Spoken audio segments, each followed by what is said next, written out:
денешниот подкаст ќе зборуваме за Европската Унија и за програмите за предпристапна помош или инструментот ИПА и како оваа помош за нашата земја и незиното приближување кон Европската Унија. Тема на овој подкаст се програмите за Интеррег и прекогранична соработка со посебен фокус на ИПА програмата за соработка помеѓу Република Македонија и Република Косово. Клучна иницијатива за поддршка на регионалниот развој и економски раст и културна размена на овие земји. ИПА фондовите, инаку зошто се тие значајни? Тие се значајни затоа што се витални програми кои ја зајакнуваат соработката помеѓу земјите на нивниот пат кон Европската Унија. За оваа тема во овој подкаст ќе разговарам со министерот за локална самоуправа Златко Перински, представници од програмата за прекогранична соработка на Република Македонија и Косово, државниот советник за ИПА прекогранична и територијална соработка Стефан Вангелевски, одговорниот програмски службеник за ИПА програмата Македонија-Косово Берат Лимани, како и со корисници на овие фондови. Тука ќе ја имаме Светлана Киревска, проект менаџер и директор на регионалниот бизнис центар. Ќе почнам со разговор со министерот за локална самоуправа Златко Перински. Благодарам, Златко, што си дел од овој подкаст. Ви благодарам на можноста. Со оглед на тоа што Министерството за локална самоуправа е одговорно за програмите за Интеррег и за прекогранична соработка, како овие програми ја поддржуваат подготовката на нашата земја за приближување и за членство во Европската Унија? Добро споменавте, Министерството за локална самоуправа е орган кој што е надлежен во рамки на владата на Република Македонија за спроведување на ИПА програмата за прекогранична соработка помеѓу земјите соседни држави. Навистина е значајна оваа соработка и значајна можност им нуди и на општините и на центрите за развој во планските региони и секако и на невладиниот сектор, за да се издигне на едно повисоко ниво соработката од двете страни на границата. Ова е можност која што треба да се стимулира и во изминатиот период се покаже и докаже дека навистина е корисна алатката за да се надмине она гранична бариера, ајде да ја наречеме така. Навистина многу полезни проекти се имаат изродено од оваа програма во насока на подобрување на квалитетот на живење, во насока на заштита на животната средина, во насока на размена на искуства од двете страни на границата, но и секако во насока на градење на капацитети кои што во иднина ни се неопходни за да бидеме поблиску до можностите да ги искористиме оние фондови кои што не очекуваат како држава полноправна членка во Европската Унија, кога и да се случи тоа. Тоа звучи значајно. Во колку програми учествува Република Македонија? Република Македонија учествува во 5 програми со сите наши соседи. Тука се програмите со Република Грција, Бугарија, Албанија, Косово и Србија. Она што е битно да се спомене, сите локални самоуправи, сите општини функционираат и можат да користат услуги од барем една од овие 5 програми. Заради географската позиција на одредени општини можат да користат и услуги од повеќе од една програма. Значи имаме општини кои што можат да учествуваат во 2 програми, што е апсолутно добро, и она што е многу битно е што ниту една не е изоставена. И навистина резултатите и потребите, практично и интересот локалните самоуправи е значителен и голем. Како придонесуваат овие програми за јакнење на прекограничните односи и регионалниот развој? Па оно што го споменавме и на почетокот, главните средства кои што се издвојуваат од овие ИПА прекогранични фондови се однесуваат првенствено на заштита на животната средина, потоа на развој на туризмот, зачувување на културолошкото наследство, практично на некој начин за да се добијат средства или да се учествува во било која од овие 5 програми, мора да се направи прво вмрежнување, тоест да се најде соодветен партнер од другата страна на границата. Доколку е тоа општина, таа би требала да најде партнерска општина од другата страна на границата, со што секако се зголемува нивото на соработка помеѓу овие две локални самоуправи. Истото тоа важи доколку станува збори за невладина организација, можеби плански региони, така натака. Значи на некој начин се надминуваат оние вештачки бариери или препреки кои што се однесуваат на граничните премини, и на тој начин можеби се подигнува нивото на соработка помеѓу оние две партнерски страни кои што треба да ги искористат овие средства од овие 5 програми. За колку проекти зборуваме, колку проекти се финансирани во рамки на овие програми и колку пари се вложени во нив? Во минатото се isfinansirani повеќе од 200 проекти, некаде во висина од повеќе од 100 милиони евра, што значи дека е навистина значителна оваа сума која што влегува како директна помош од страна на ИПА преку граничната програма која што ја нуди самата Европска унија. Тука е добро да се напомене дека при искористување на овие средства може да се искористат и за навистина стратешки проекти. Еден од тие стратешки проекти кои што се уште се работи, тоа е граничниот премин Маркова нога, граничен премин со Грција, кој што во периодот кој што ќе следи ќе ги интензивираме активностите за тој час поскоро да стане оперативен, и секако вториот стратешки проект е граничниот премин со Република Бугарија, наречен Клепало.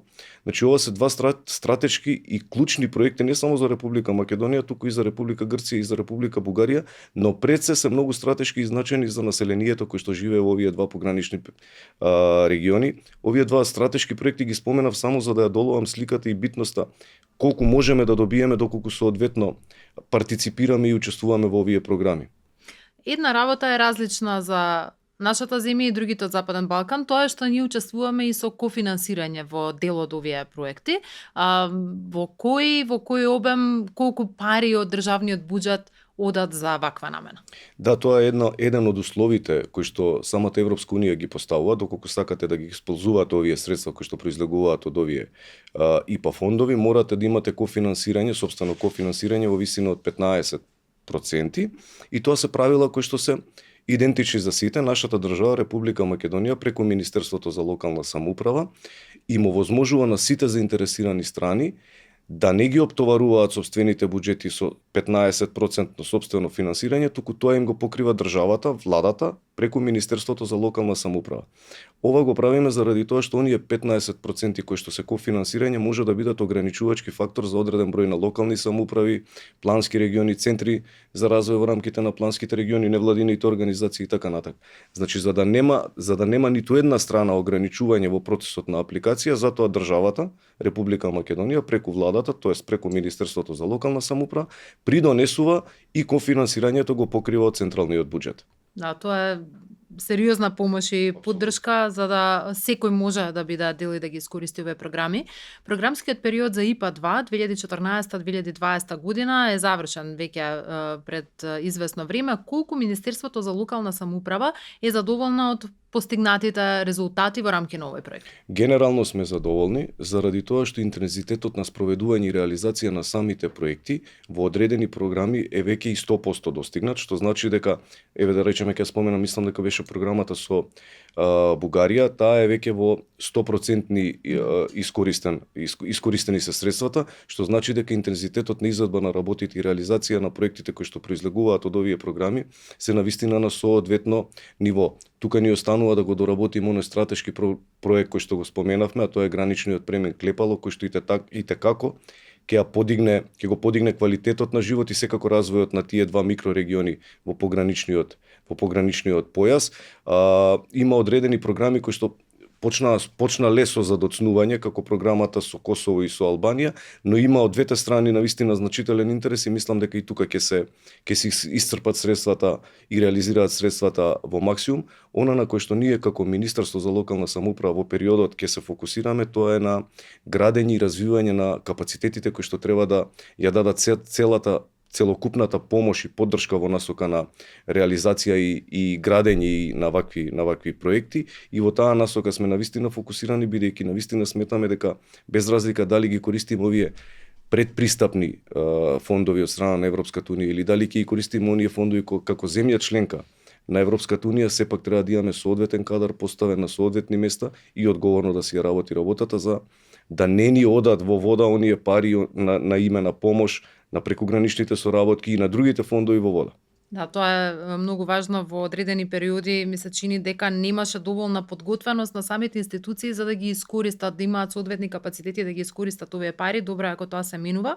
Веќе ИПА 3 програмите за прекугранична соработка за периодот 2021-2027 се започнати. Што очекувате од новите програми? Да, ИПА 3 програмата практично влезе во сила. Мислам дека интересот и овде ќе биде навистина значителен. Има одредени новитети кои што се навистина битни и за нас како централна власт, но и за сите оние кои што ќе ги користат полезностите од овие програми. Значи тука за прв пат ќе можат малите и средни претпријатија да бидат конкурентни и да искористат дел од овие средства, плюс тоа се е понудена можноста студенти да се интегрираат во реализација и спроведување на овие програми, бидејќи практично главната и основна цел покрај сите оние меѓусебни соработки кои што ги дава ИПА преку граничната програма е и capacity building, градење на капацитети кои што би требале да бидат одржливи понатака кога би станале земја членка на Европската унија, за да можеме да бидеме конкурентни во оние фондови кои што во искористување на оние фондови кои што самата Европска унија ги нуди. Главно ИПА 3 програмата ќе биде фокусирана во делот на заштита на животна средина како дел од зелената агенда на Европската унија. Исто така тука ќе има можност да се развива и здравствените услуги.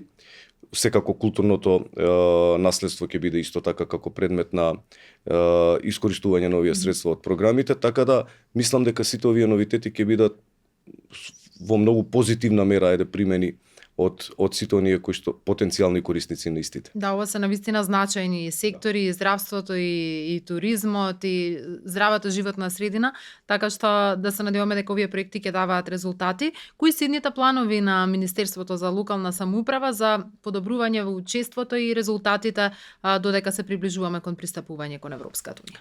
Тоа е она што го споменав предмалку. Нашата интенција е да ги зајакнеме навистина капацитетите за да бидеме конкурентни на ниво на земја членка на Европска унија, бидејќи сите овие билатерални проблеми кои што нашата држава Република Македонија во моментот ги има, еден ден ќе мора да завршат и сакаме да влеземе спремни во процесите кои што ќе не чекаат. Сите оние позитивни пракси кои што ги видовме во посетите во земјите од нашето окружување, кои што се веќе членки од Европската унија, навистина беа импозантни примери и бројките кои што ги добиваат тие земји со искористување на кохезионите фондови кои што Европската унија ги нуди, се огромни. Сакаме тие потенцијали во иднина, кога ќе можеме да ги користиме, да не бидеме неспремни, туку напротив да ги знаеме сите ризици, да ги знаеме сите препреки, бариери, предизвици и да можеме да влеземе спремни максимално во процесот, бидејќи тоа и те како ќе го подобри и подигне квалитетот на живот на цела територија на Република Македонија и навистина би било несоодветно од нас како централна власт да влеземе неспремни во процесот. Златко Перински, фала што бевте дел од овој подкаст. Ви благодарам и на вас.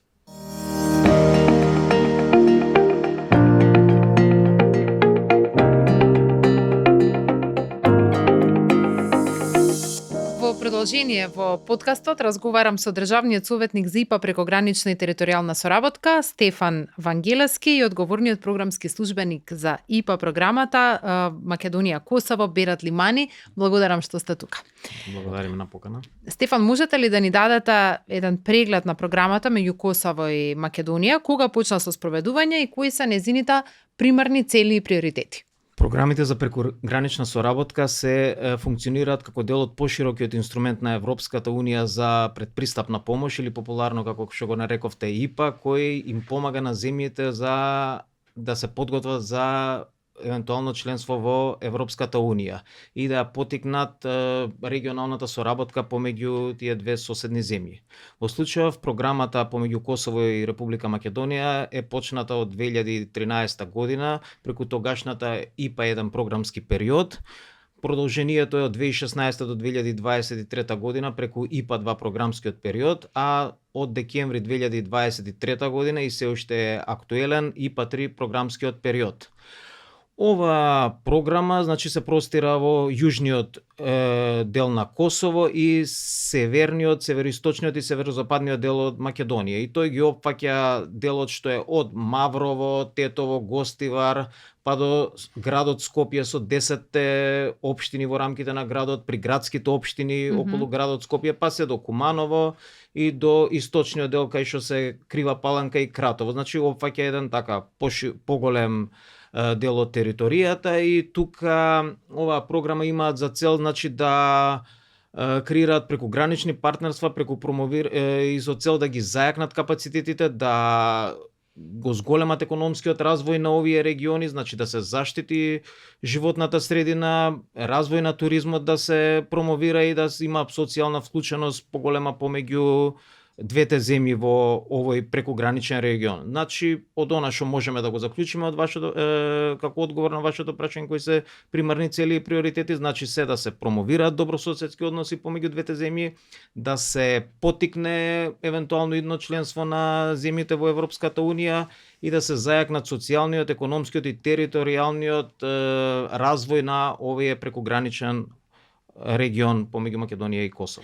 Берат, колку проекти се финансирани во рамки на оваа програма и за колкави средства зборуваме? Па во принцип, како што спомна Стефан, ИПА програмата за прекугранична соработка меѓу Северна Македонија и Косово почна во 2013 година. Значи во рамки на ИПА 1 тогашниот програмски период, продолжи со ИПА 2 и можам да кажам дека за овие две програмски периоди до сега се финансирани 24 проекти.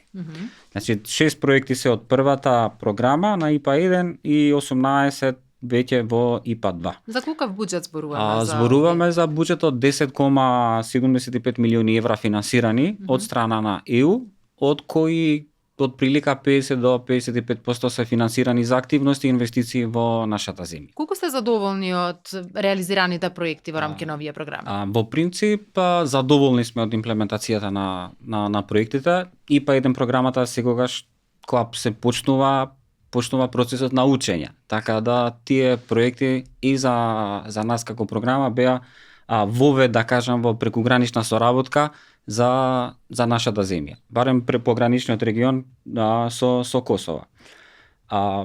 Програмата во ИПА 2 веќе се етаблираше, се препознава од потенцијалните корисници, од општини, невладини организации, јавни предпријатија и приватниот сектор како инструмент за подобрување на условите во пограничниот регион. Така да задоволни сме што за секој објавен повик се зголемува и бројот на апликации. Значи сепак апликантите веќе се препознава можноста, се препознава програмата. Исто така се гледа као фонд за инвестиции и подобрување на самите услови. Партнерствата се креираат и со секој повик веќе се посилни меѓу институциите од Косово и од Македонија. Така да веруваме дека во престојниот период сега ИПА 3 веќе и успешноста на програмата ќе се зголеми, но и влијанието врз пограничните региони, но и на крај целата на програма да се подобрат условите за жителите во пограничниот регион ќе биде и поуспешно, но и со поголем импакт за нив. Стефан Берат спомена дека се градат тие партнерства од двете страни на границата. Може ли да споделите конкретни позитивни примери? Па да, како што кажа колегата Берат, значи за да биде една програма успешно општо, важни се и главен фактор се успешни партнерства помеѓу институциите, помеѓу организациите и помеѓу приватниот сектор од двете држави. Така да програмата помеѓу Македонија и Косово посветува посебно внимание на овој дел, значи се организираат посебни активности во насока на информативни инфосесии, форуми за градење на партнерства за стекнување и каде што се мрежуваат на некој начин апликантите од двете земји. Важна улога во овој дел даваат и Министерството за локална самоуправа од Македонија и Министерството на Косово со цел на наоѓање на партнери посебно помеѓу општините од двете земји. Така изминатиот период беше објавен првиот повик од ИПА 3 отворен повик и организиравме две инфосесии, една во Урошевац на Косово, една во општина Чаир, на кој што стварно на тој инфоден се потенцијалните партнерства се реализира во тој дел. Исто така тука би го споменал значаен во однос на партнерствата и заедничкиот технички секретаријат кој функционира за имплементација на оваа програма. Има канцеларија во Скопје и во Приштина и тие се целосно насочени за имплементација на програма, за помош на општините, планските региони, невладиниот сектор и тука со последниот повик можеме да се повалиме дека беа стекнати преку заедничкиот технички секретаријат 25 партнерства, што беше стварно задоволителна бројка за нас, а и она што сакам да го истакнам е интересот што се појави од невладиниот сектор и од приватните компании, што очекуваме да даде посебен квалитет на оваа ИПА-3 програма помеѓу Македонија и Косово. Кои се некои од најуспешните проекти берат, кои сте ги надгледувала и што направило овие проекти да се истакнат? Во проектите, значи како што рековме, од 24 проекти, сите завршени се 23. Значи 3 проекти од ИПА 2 веќе се во имплементација во втората година. Партнерствата и проектите во принцип сите се успешни. Секако идејата на секој проект додека поминала процес на евалуација во делегацијата на ЕУ во Косово, канцеларијата на ЕУ во Косово како договорен орган, значи дека има квалитет и има влијание врз пограничниот регион. Меѓу најдобрите проекти, најдобрите во принцип сите се добри, но би ги спомнал проектот на општина Чаир кој го реализираше со општина Феризај во Косово. Преку овој проект, значи во 3 училишта и една градинка во Скопје и истото во Феризај се инвестира фотоволтаични панели. Што значи дека преку овие средства сметките за електрична енергија се намалени на 90%. Овие средства значи заштедени, самите училишта од посетите што ги имавме и состаноците со нив, ни кажуваат дека тие средства веќе се инвестираат за подобрување на условите за учење за децата, што е на крај една остварена цел. Остварена цел, да. Општина Куманово исто така беше успешен пример за аплицирање и користење на фондови од нашата програма. Не само општината која имаше 2 проекти, туку и јавното претпријатие имаше еден проект. Значи, во принцип во Куманово се изгради сосема нов спортски центар за млади. Зелениот пазар беше реновиран целиот, канцерогениот азбестен кров беше сменет, електричниот систем во пазарот беше сменет, што има големо влијание и врз трошоците, но секако и врз подобрување на услугите на самите институции врз граѓаните. Општина Ѓурче Петров исто така функционираше со многу добар проект. Се изградија пречистителна станица која што ќе го среди проблемот со отпадните води за селото Орман. Меѓу другото, треба да спомнам дека интересно е што и руралните општини веќе аплицираат се повеќе и повеќе. Како што рече Стефан, организираме доста активности и обуки и настани за да ги поттикнеме нив. Посебно некогаш имаме и состаноци со градоначалници, ги посетуваме, ја промовираме програмата. Општина Рачиново, знаеме, имаше голем проблем со дивите депонии. Значи, ако не грешам, може да биде прва инвестиција од таков вид во нашава земја, но ќе се изгради центар за селекција на отпад, кај што целиот отпад од општина Рачинова ќе се собере, ќе се селектира и после може да се препродава, да се рециклира, така да ќе придонесе до самоодржливост на самата инвестиција, но и јавното претпријатие ќе биде на крај, да кажам, рентабилно во нивното функционирање. Навистина интересни проекти. Исто така, да ни заборавам, значи една од најголемите инвестиции на програмата беше и стратешкиот проект, граничниот премин меѓу Станчиче и Белановца.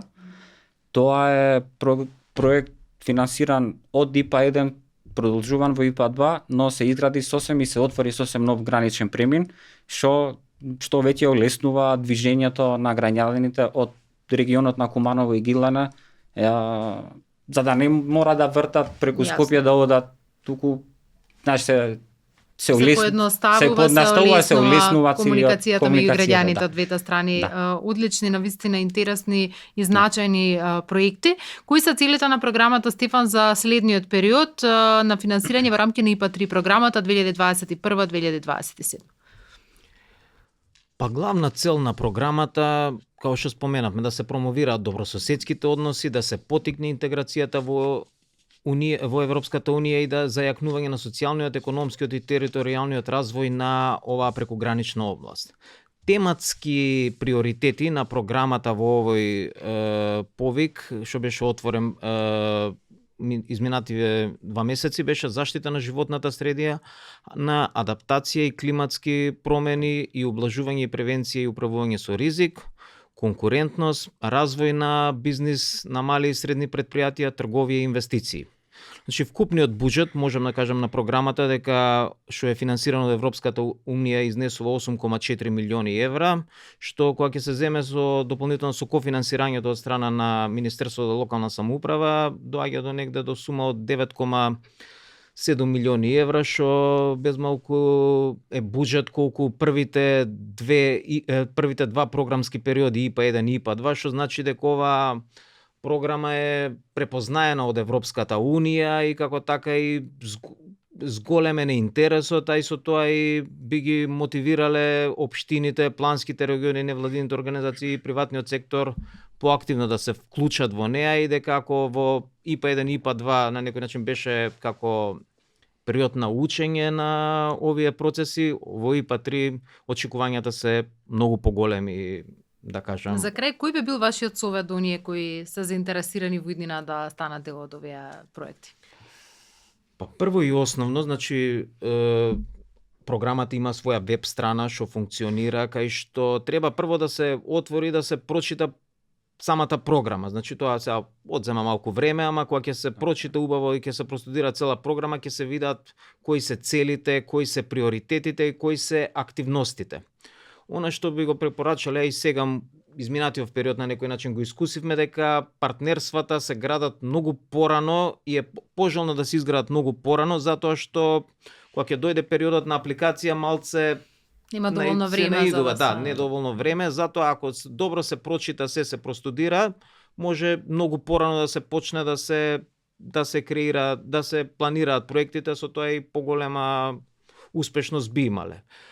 Тоа би кажале дека плановите што се треба да бидат јасни, да бидат секоја институција треба да има план, стратегија на некој начин, документација спремна со време со цел да нема доцнење во реализација на овие проекти. Исто така би напоменал дека најважни се луѓето што се вклучени во оваа програма, значи важно е со кого се соработува, партнерствата со кои се градат со цел успешно да се имплементира програмата. И секако тука пак ќе споменам Министерството за локална самоуправа, заедничкиот технички секретаријат во Скопје стојат на располагање на сите заинтересирани страни да помогнат во овој процес.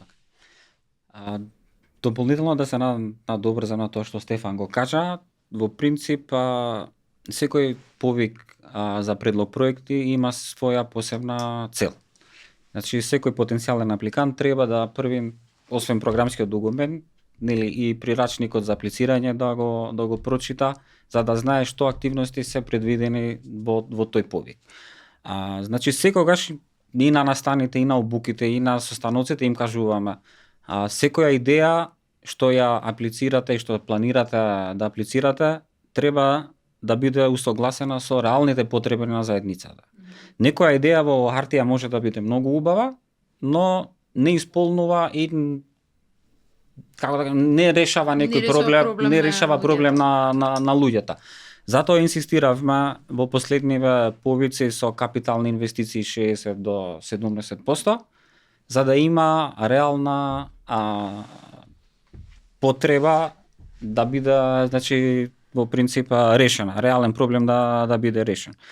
Исто така многу е важно тие проекти, тие идеи да бидат во рамки на општинските стратегии. Кога се подготвува некоја стратегија, сегогаш од напред се врши некој истражување и тие идеи додека се консултираат со луѓето се стават во хартија.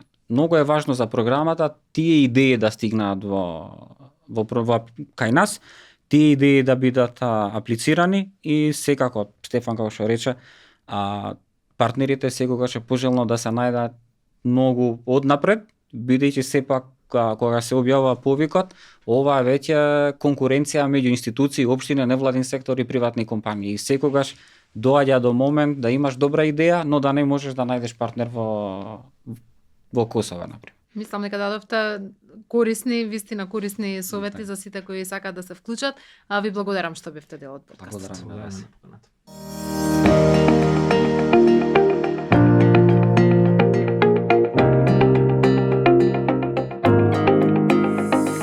Моја следна соговорничка е Светлана Киревска, проектен менаџер и директор на регионалниот бизнис центар. Благодарам што сте дел од овој подкаст, Светлана. Благодарам и вас на поканата. Може ли да ни кажете за проектот во кој бевте вклучени преку ИПА програмата за прекугранична соработка меѓу Македонија и Косово?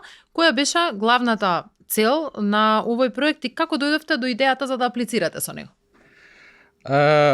Регионалниот бизнис центар Скопје аплицираше и го реализираше и имплементираше проектот Културна рута по стапките на Мајка Тереза. Тоа беше на повикот ИПА прекугранична соработка на Македонија со Косово 2014-2020. Еден од приоритетите дефинирани во овој инструмент на прекугранична соработка е и туризмот. Ние поодавна имавме неколку идеи во секторот туризам и поддршка на фирмите што работат во туристичкиот сектор и пред се сакавме да работиме на развој на идеи за културни рути. Бидејќи овој повик ја дава таа можност, имавме добра идеја. Тоа беше рута која што веќе постои повеќе од 700 години, рутата од Скопје до манастирот Богородица Летничка во Витина. Тоа е рута која што верниците ја одат најчесто за празникот на Голема Богородица во август. Тоа е една од рутите што ја минувала Мајка Тереза и е поврзана со животот на Мајка Тереза. Сакавме да го спакуваме во нов туристички производ, продукт кој што ќе биде понуден на туристите и ќе направи можност да се отвори прекуграничниот простор, кој што многу често овие простори од прекуграничните региони се малку маргинализирани токму поради тоа што е тука границата. Сакавме во случајот со Косово, тоа е Скопска Црна Гора, која што и покрај тоа што има многу можности за развој за планински туризам, е малку неискористена во однос на сите други туристички локалитети во близина на главниот град. Бевме свесни дека имаме добра идеја. Знаевме дека имаме личност која што ја познава цел свет. Немаме проблем со тоа колку ќе имаме можност добро да ја промовираме рутата.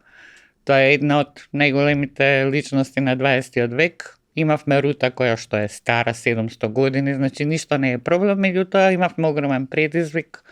Знаејќи со кои локални заедници ќе работиме, знаевме дека ќе се судиреме со проблемот чија е Мајка Тереза.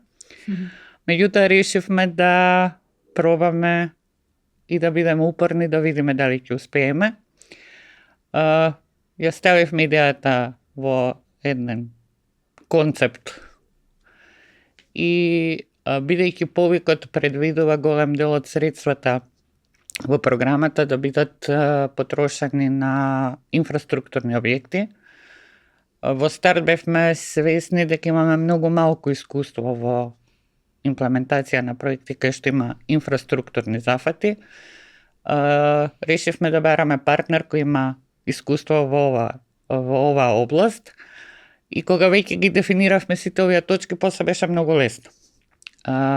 Онлайн баравме партнер. Ја најдовме Косовската фондација за заштита на културно наследство без граници. Бранч организација на шведска организација. Имаат огромно искуство и како во менаџирање на проекти, така и во реконструкција и ревитализација на многу културно-историски споменици во Косово. Се договоривме на првата средба, без разлика што беше наш проектот, свесни дека имаат многу поголем капацитет од нашиот, прифативме они да бидат носечки партнер. Именува лице одговорно за проектот, една девојка која стварно способна и спремна, го напишавме проектот, ја спремевме апликацијата многу брзо, дефиниравме идејата ја имавме дефинирано, главната цел на проектот излезе во споставување и имплементација на културната рута Мајка Тереза, постапките на Мајка Тереза како нов туристички производ, кој што ќе ги поврзува Скопје како главен град, како роден град на Мајка Тереза и манастирот во Летница како точка во која што според кажувањата на Мајка Тереза донела одлука дека ќе се посвети на Бога. Какви беше ефектот и какви промени можевте да забележите во локалните заедници како резултат на овој проект кој што го спроведовте? Па тоа што го очекувавме во почеток се случи. Значи, проблемот чија е Мајка Тереза екзистира и не можевме да го избегнеме. Меѓутоа беше многу интересно да се следи како постепено ги надминувавме сите проблеми што се случува и како успеавме да сите институции, сите заедници што беа вклучени во целата приказка, на крајот да помагаат да реализираме идејата. Рачунајте, рутата минува од Скопје до Трнушевци, па од Трнушевци низ планина продолжува за до манастирот во Витина.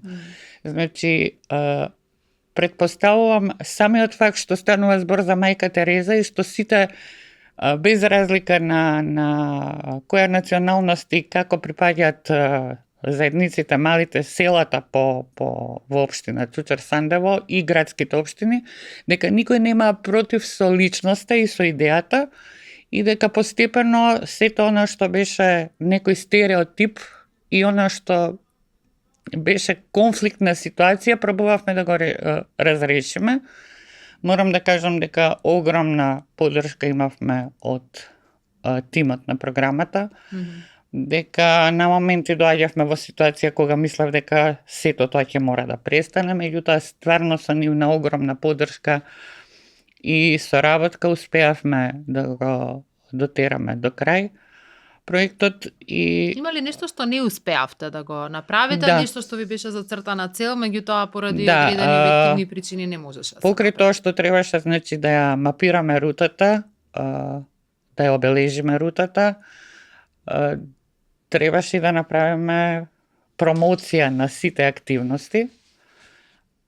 Не успеавме да направиме промоција ради ковидот и ради сите ограничувања што беа за јавни собирања, не успеавме да го реализираме делот, каде што требаше првото промотивно поклоничко патување да бидат поканети представници на дипломатскиот кор, на новинарите и граѓаните од Скопје заинтересирани.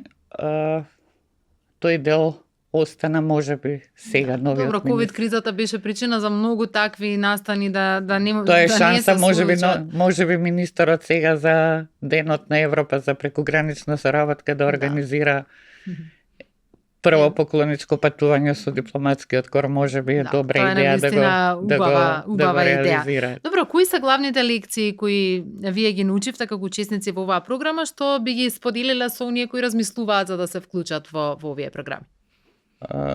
Значи, главна лекција беше тоа да за себе можам да зборувам, па и за тимот, да бидеш упорен во настојувањето да се доведат заедниците од двете страни на границата да морат да соработуваат и да ја сватат важноста на приказката што ја продаваме. Мислам дека разбивањето на стереотипите и идејата дека овие програми се за да ја отвориме границата и да соработуваме е најбитно што треба да го прифатиме и да биде основно нешто што ќе не води во имплементација на проектите. Идејата дека ние сакаме во Европа не е нешто мисловна именка. Сакаме во Европа, значи дека сакаме да ги отвориме границите, дека сакаме да соработуваме, без разлика што во случајот станува збор од таа страна за Косово, кој што исто не е се уште во Европска Унија. На другите граници ние имаме земји членки на Европската Унија. Мора да научиме тоа што го спомна и министерот, мора да научиме да ги менеджираме средствата, мора да научиме како се имплементираат програмите. На друго ниво, на национално и на локално, мора да се научи како се програмираат средствата на Европска Унија и мора да сватиме дека средствата на Европска Унија ни се даваат за да ја отвориме државата према Унијата, за да се вклопиме во Унијата, да направиме средина во која се креираат услови за соработка, соживот, да ги отвориме границите, бидејќи сум убедена дека сме многу затворени граници. Во делот на европските средства ние тоа и го покажуваме. Имаме толку мала искористеност на европските фондови, на средствата од европските фондови, од една страна како резултат на тоа што немаме доволно искуство и знаење да ги имплементираме, од друга страна затоа што претпоставувам дека немаме и добри идеи кои што промовираат европски вредности и идејата зашто е Европската Унија. Ова многу добро го кажавте. Има ли некоја друга порака која би сакале да ја споделите со оние кои во иднина сакаат да аплицираат? Зошто треба да аплицираат на овие програми? Зошто ова е нешто што може да им помогне да ги реализираат своите идеи, како што била реализирана вашата идеја за една ваква рута стара 700 години повторно да постои да биде афирмирана?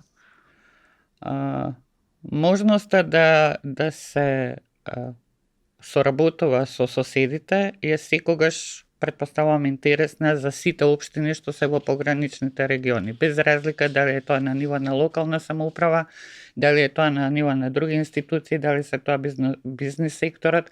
Значи тоа е неопходност. Ние мора да светиме дека е тоа неопходност.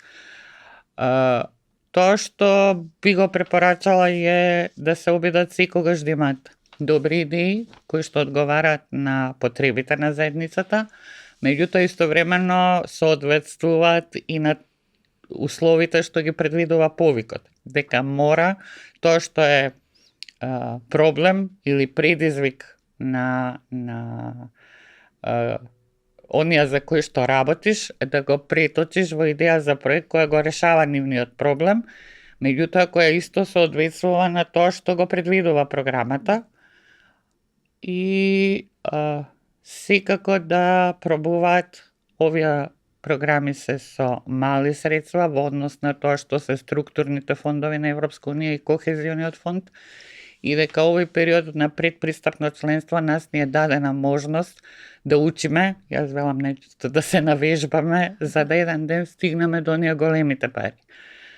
Ние не успеваме да ги искористиме овие пари, степенот на искористеност е многу нисок.